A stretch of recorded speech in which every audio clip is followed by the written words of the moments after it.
आज कक्षा 8 सामाजिक विज्ञान A7 के प्रश्नों का हल लेके आए हैं। प्रयास करते हैं कि यह प्रश्न सही होंगे या इससे रिलेटेड होंगे। प्रश्नों का उत्तर बहुत ही सावधानी से देने का प्रयास किया गया है। आइए देखते हैं क्या प्रश्न है। इनमें से कौन अनवीकरणीय संसाधन के उदाहरण नहीं है? यहाँ देखिए नहीं कह दिया, तो नहीं क्या होगा? पेट्रोलियम तो नहीं होगा, कोयला नहीं होगा, प्राकृतिक गैस नहीं होगा, तो जल होगा। झारखंड के सारंडा क्षेत्र में कम जनसंख्या का कारण क्या है? तो कम जनसंख्या का कारण है सघन वन क्षेत्र। अगला प्रश्न है, विश्व का सबसे बड़ा कोयला उत्पादक देश कौन है? तो विश्व का सबसे बड़ा कोयला उत्पादक देश चीन है। अगला प्रश्न की ओर जाते हैं, का प्रथम वायसराय कौन थे? क्वेश्चन मिसप्रिंट लग रहा है यहाँ कुछ। तो प्रथम वायसराय लॉर्ड कैनिंग थे। 1857 ईस्वी की क्रांति के समय मुगल बादशाह कौन थे? बहादुर शाह जफर थे। लोकसभा में अनुसूचित जाति के लिए कुल कितनी सीटें आरक्षित है? तो कितनी सीटें आरक्षित हैं? 44 सीटें आरक्षित है। एससी के लिए 44 और एसटी के लिए 47, यानी कुल 131। लेकिन हमको यहाँ प्रश्न में पूछा जा रहा है अनुसूचित जाति, तो 84। उत्तर घ। संपत्ति के अधिकार को संविधान संशोधन के द्वारा हटाया गया। तो कौन सा संविधान संशोधन हुआ था? 44वें संशोधन में। अगला प्रश्न की ओर बढ़ते हैं। आज का युग खाली स्थान युग है, तो आज का युग क्या है? विज्ञान का युग, डिजिटल युग है। डिजिटल युग भी कहेंगे तो अभी विज्ञान की देन है, तो विज्ञान का युग है।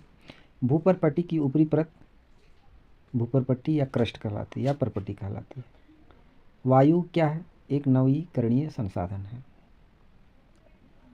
अगला प्रश्न की ओर बढ़ते हैं। झूम खेती को बगान भी कहा जाता है? नहीं, झूम खेती को बगान नहीं कहा जाता है। झूम खेती क्या है?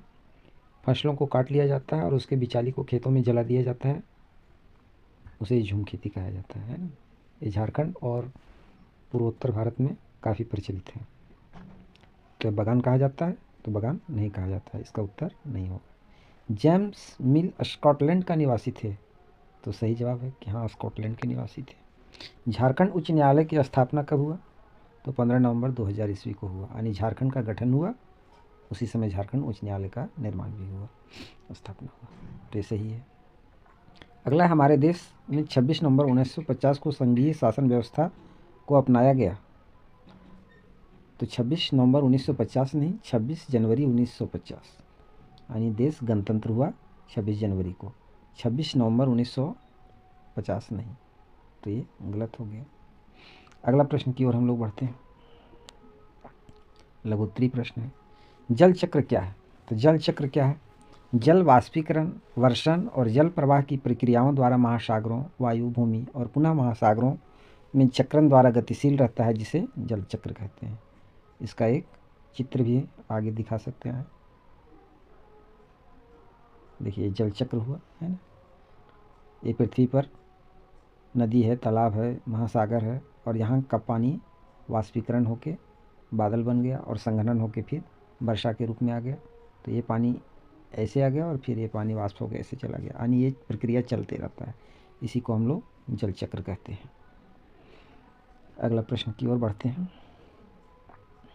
1857 ईस्वी की क्रांति के क्या कारण थे? देखते हैं इसका उत्तर। 1857 ईस्वी की क्रांति के मुख्य कारण निम्नलिखित थे। 1857 के विद्रोह का प्रमुख राजनीतिक कारण ब्रिटिश सरकार की गोद निषेध प्रथा या हड़प नीति थी। यह भारत के गवर्नर लॉर्ड डलहौजी के दिमाग की उपज थी। सामाजिक कारण था। धार्मिक कारण, भारतीयों की धार्मिक भावना को ठेस पहुंचाने वाले ब्रिटिश प्रयास जैसे सती प्रथा उन्मूलन और ईसाई धर्म का प्रचार था। सैनिक कारण भी हुआ।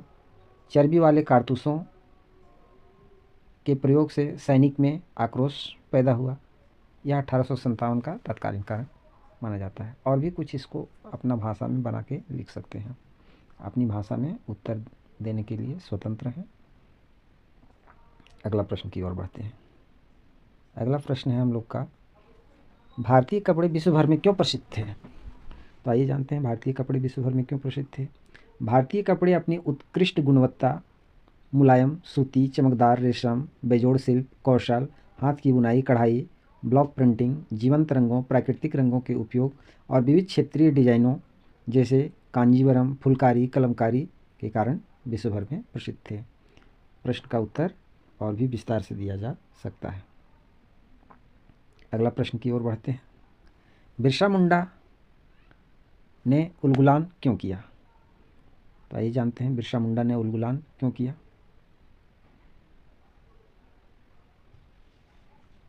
क्योंकि ब्रिटिश उपनिवेशक शासक जमींदारों और साहूकारों के शोषण से मुक्त पाना चाहता था, अपनी ज़मीन और संस्कृति और अधिकारों की रक्षा करना था और अबुआ राज का निर्माण करना था।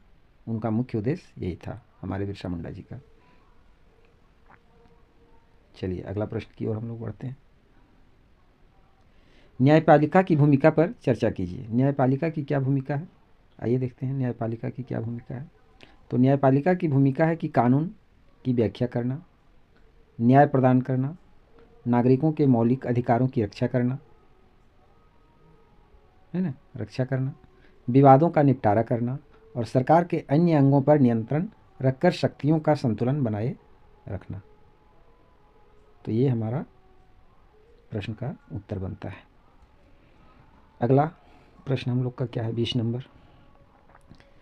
संसाधन संरक्षण से आप क्या समझते हैं? चलिए देखते हैं इसका शॉर्ट में जवाब क्या है। संसाधन संरक्षण देखिए दिया गया। संसाधन संरक्षण हमारे जीवन में बढ़ती हुई आवश्यकताओं के कारण संसाधनों का दोहन व्यापक स्तर पर हो रहा है।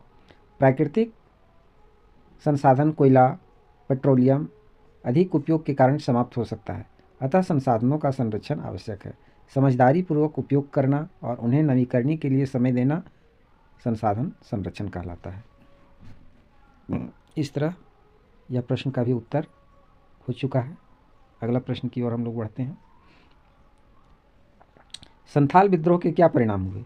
तो संथाल विद्रोह के परिणाम स्वरूप भारी जनहानि हुई, हजारों लोग की मृत्यु हुई, कई गांवों का विनाश हुआ और सिद्धू कान्हू जैसे नेताओं की शहादत हुई।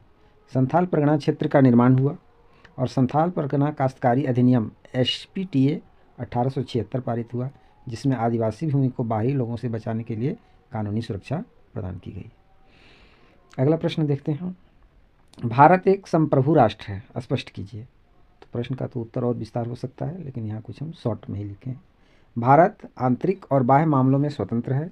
इसका मतलब है कि भारत अपनी सरकार, कानून और नीतियाँ खुद बनाता है, बिना किसी बाहरी हस्तक्षेप के। तो इस तरह सामाजिक विज्ञान के सभी प्रश्नों का उत्तर हो गया। वीडियो में बने रहने के लिए बहुत बहुत धन्यवाद। नेक्स्ट प्रश्न का भी वीडियो भेजने का प्रयास करूँगा।